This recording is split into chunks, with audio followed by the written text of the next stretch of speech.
करने की मैं लास्ट कक्षा है, 15-20 मिनट की कक्षा है। आप लोग का सहयोग रहेगा तो करेंट भी कर ही डालेंगे आज। अच्छा ठीक है, अगले दिन हो जाएगा, अभी टेंशन नहीं लेना है, पहले मन से पढ़ लो। हम लोग म्यूजिक की कक्षा में, और संगीत के दृष्टि से देखा जाए तो हमारा 4 वेद है, ऋग्वेद, सामवेद, यजुर्वेद और अथर्ववेद। एक वेद है सामवेद जिसका संबंध संगीत से है, और एक वेद है यजुर्वेद जो गद्य और पद्य दोनों में है, और एक वेद है ऋग्वेद जिसमें देवताओं की स्तुति का वर्णन है, और एक वेद है अथर्ववेद जिसमें जादू टोना तंत्र मंत्र का उल्लेख है। त्रय वेद में अथर्ववेद नहीं आता है, लेकिन इस वेद की कड़ी में संगीत को समर्पित जो प्राचीनतम ग्रंथ है वो है सामवेद। इतिहास में कई ऐसे शासक हुए हैं जिन्होंने संगीत पे बल दिया। समुद्रगुप्त के सिक्के पर बीना बजाते हुए दिखाया गया है। शक शासक रुद्रदमन पहला ऐसा शासक था जो संगीत भी जानता था। कालांतर में अकबर नक्कारा बजाता था, ठीक है कि नहीं। औरंगजेब जो इस्लामिक शरीयत के अनुसार चलता था वो भी बीना बजाने में पारंगत था। इसी तरह का सदरंग अदरंग ने ध्रुपद का विकास किया। मुगल काल में मोहम्मद शाह रंगीला के समय में इस ध्रुपद का विकास हुआ। रंगीला अपने आप में संगीतज्ञ था। कई ऐसे शासक हुए दक्षिण भारत में, राणा कुंभा, संगीत रत्नाकर वगैरह लिखा। मध्यकाल में आप तानसेन का नाम सुना होगा, रामतनु पांडे, जिन्होंने मियाँ की तोरी, मियाँ की मल्हार, मियाँ की राग लिखा, मैंने उसका रचना किया। राग श्री, राग दीपक, राग हिंडोल। राग दीपक तो ऐसा था कि वो अपने गायन शैली से दीपक को भी जला देता था। उसके विषय में कहा जाता है कि जब वो गाता था तो कलकल करती हुई नदियां रुक सी जाती थी, और आसमां पर उड़ता हुआ पक्षी, चहकता हुआ पक्षी ठहर सा जाता था। ऐसे थे हमारे तानसेन, जो ग्वालियर के राजा मान सिंह के दरबार में, और उसके पहले रामचंद्र के राजा रामचंद्र रीवा के शासक के दरबार में रहता था। बाद में अकबर के राजकाल में आया और नवरत्न की उपाधि भी उसको मिली, ठीक है कि नहीं। आप लोग जब गाते हैं तो बैसाख नंदन जी आ जाते हैं। बैसाख नंदन मतलब गधा आ जाता है। जब आप लोग गाते हैं, हम भी गाते हैं, हमारा भी गायन उसी श्रेणी में आता है। एक था तानसेन, बैजू बाबरा, तानसेन, भला इसको कौन नहीं जानता। संगीत में घरानों की बड़ी महत्ता है। बनारस घराना भी, राम मल्लिक ध्रुपद घराना के ही बहेरी संस्करण थे जिनकी मृत्यु हो गई। बनारस घराना, लखनऊ घराना, किराना घराना, आगरा घराना, ये सबका बड़ा महत्ता है, ठीक है कि नहीं। इसलिए ये घराना के कारण ही आज प्राचीन जो हमारा विधा है वो सुरक्षित है। प्राचीन और मध्यकाल दोनों सुरक्षित है। तुर्कों ने अपने साथ रबाब और सारंगी लाया था। अमीर खुसरो ने एनम, घोड़ा, सनम जैसे रागों की रचना किया था। अमीर खुसरो को भारत का तोता कहते हैं। सब जितनी बात मैं बोल रहा हूं ये सब आपकी परीक्षा के दृष्टि से महत्वपूर्ण है। फिरोज शाह तुगलक के समय में संगीत की कई ग्रंथों की जो है अनुवाद किया गया था। जौनपुर, पूर्व का सिराज, वो भी संगीत का बड़ा केंद्र था। इसी क्रम में फिलहाल हम लोग देख रहे हैं आधुनिक काल के संगीतज्ञों को। सितार से लेकर अब पखावज तक हम लोगों ने देखा है। आज हम लोग सारंगी को देखेंगे। अच्छा, ये सारंगी हो गया है, बहुत बढ़िया, सारंगी हो गया ना। सारंगी के बाद सिमझनी, ये पश्चिमी यंत्र है जो जुबीन महता गाता है, तो लिखेंगे सिमझनी। नेक्स्ट है सिमझनी, जुबीन मेहता। सिमझनी जुबीन मेहता पश्चिमी वाद्य यंत्र है, लिख देंगे पश्चिमी वाद्य यंत्र है। बड़ा मधुर होता है। नेक्स्ट नाद स्वरम, जितना पिल्लई है, जहां पिल्लई देखो नाद स्वरम पे टिक लगा देना। तो लिख दो रत्न पिल्लई, नीरू पिल्लई, चिन्ना राज। नाद स्वरम यही है, दक्षिण में होता है नाद स्वरम। तबला अमीर खुसरो ने इसका आविष्कार किया। तबला जाकिर हुसैन, गुदई महाराज, किशन महाराज इसके प्रमुख वादक हैं। जाकिर हुसैन, गुदई महाराज और किशन महाराज। गुदई, जाकिर हुसैन, गुदई महाराज, किशन महाराज। ठीक है, जाकिर, गुदई, किशन, ये तबला। तबला का आविष्कारक कौन था अभी बताए भी आप लोग को। सितार और तबला का आविष्कारक अमीर खुसरो। और तुर्क सब अपने साथ क्या लाया था? रबाब और सारंगी लाया था। तुर्क लोग जब भारत आए थे तो ये रबाब और सारंगी लाया था भारत में। कॉपी के ऊपर में लिख सकते हो इसको कि तुर्क लोग अपने साथ रबाब और सारंगी लाए थे।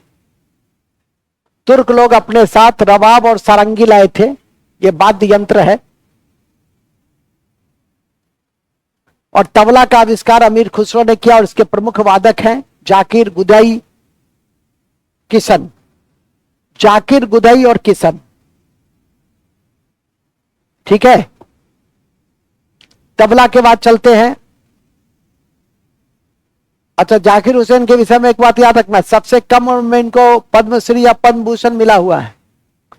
जाकिर हुसैन किस क्षेत्र से संबंधित है? तबला वादक। अब आइए सरोद। सरोद अमजद अली खान इसके प्रमुख प्रवर्तक हैं। अमजद अली खान। जितना अली खान रहेगा, ठीक है, अली खान जहां देखो मार दो किस पर? सरोद पे। अली खान। और तब नए पीढ़ी के हैं विश्वजीत, बुद्धदेव। नए पीढ़ी का लिख लो, बुद्धदेव, विश्वजीत, दारूवाला, जरीन दारूवाला, जरीन दारूवाला इत्यादि। इस सब में इंटरेस्ट रखो तब याद होता है। अमजद अली खान उसका सब पुत्र था, सब अली खान सब। और फिर अभी मैंने बताया विश्वजीत और बुद्धदेव वगैरह नई पीढ़ी का है। जरीन दारूवाला, सरोद, खत्म। तो इन्हीं शब्दों के साथ हमारी क्या हो गया? समाप्त हो गया। अब आ गया 10-12 आपका ऑब्जेक्टिव है। तो बिस्मिल्लाह खां का संबंध किससे है? शहनाई से। बिस्मिल्लाह खां का संबंध शहनाई से है। जाकिर हुसैन तबला है, जाकिर हुसैन सरोद है। अभी पढ़े हो कि सबसे कम उनमें पद्मश्री अब पद्म भूषण पाने वाला जाकिर हुसैन। ठीक है, अभी भूल गया। भीमसेन जोशी का संबंध किससे है? भीमसेन जोशी का संबंध इसमें से तानपुरा से है। ये क्लासिकल संगीत के बहुत बड़े धोतक और भारत रत्न से भी नवाजे गए भीमसेन जोशी, तो ध्यान रखिएगा। सुबा लक्ष्मी, सुबा लक्ष्मी का संबंध किससे है? सुबा लक्ष्मी भी क्लासिकल संगीतज्ञ है। तो पहले लिख लो क्लासिकल संगीतज्ञ और तब लिख लो तानपुरा। क्लासिकल संगीतज्ञ हैं ये लोग। ठीक है, और नोट में ही लिख दो भारत रत्न से जीतने वाली, माने भारत रत्न प्राप्त करने वाली पहली भारतीय कौन थी? सुबा लक्ष्मी। पहली भारतीय संगीतकार कौन थी? सुबा लक्ष्मी। सुबा लक्ष्मी, ये बहुत इंपॉर्टेंट लाइन है। और एवन मैक्से से नहीं भी याद करोगे तो कोई बात नहीं। चलो, सुबा लक्ष्मी को भारत रत्न कब मिला है? और पहली संगीतकार है उसको भी याद रखना। सत्यजीत रे, भीमसेन जोशी, लता मंगेशकर, ठीक है, बिस्मिल्लाह खां, ये सब भारत रत्न विजेता है। अभी इस बार के भारत रत्न जो मिला है 5 लोगों को, वो परीक्षा में जरूर पूछेगा। जो परीक्षा देने जाइए, बिहार की परीक्षा देने जाइए तो कर्पूरी ठाकुर, और यदि बिहार के बाहर की परीक्षा देने जाइए तो स्वामीनाथन, ठीक है कि नहीं, आडवाणी साहब, ठीक है। तो इन सबको थोड़ा सा ध्यान करके रखिएगा। आगे चलिएगा। एक और चर्चित नाम है भजन सोपोरी। ये भजन सपोरी संतूर से जुड़े हुए हैं, ठीक है। और संतूर भी बड़ा मीठा वादन करता है, जिसको बजाने आता है। आप बजाइएगा तब तो खैर कोई दिक्कत ही नहीं है। एक सत्रिया नृत्य है। ये सत्रिया नृत्य कहां का है? आसाम का है।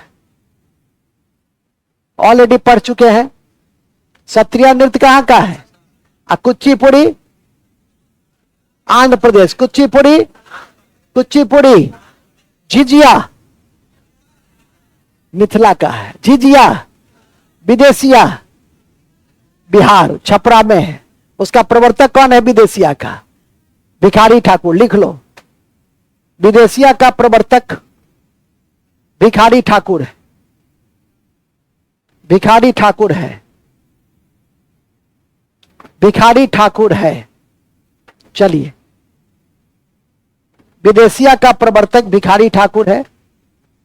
और झिझिया कहां है? झिझिया कहां है? भरतनाट्यम, भरतनाट्यम, कथक यूपी, उत्तर भारत का है। एक लिख दो, सदरंग और अदरंग, सदरंग और अदरंग, सदरंग और अदरंग ध्रुपद का संगीतज्ञ था मुगल काल में, मुगल काल में। सतरंग और रंग ध्रुपद का। और ध्रुपद में एक लाइन और लिख देना, ध्रुपद में आलाप की बड़ी भूमिका होती है। आलाप समझते हो ना? वही जो बताए थे अनूप जलोटा का, भोर भयो, एकदम पूरा जो है पूरा आलाप उसको। हाँ, तो लिखेंगे ध्रुपद में आलाप, ध्रुपद में आलाप की बड़ी भूमिका है।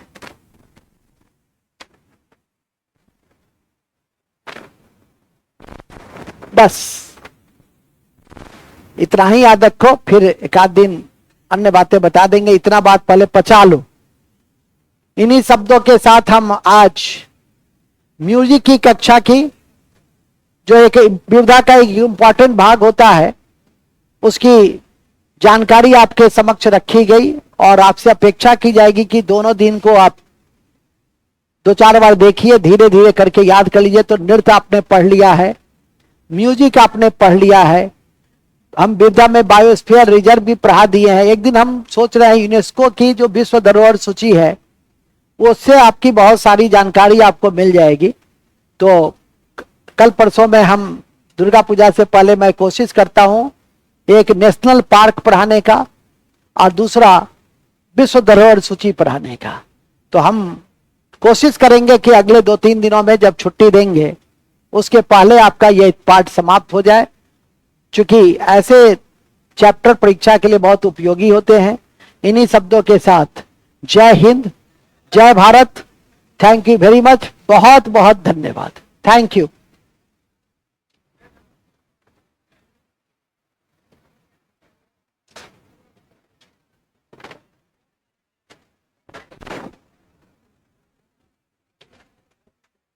ए बच्ची।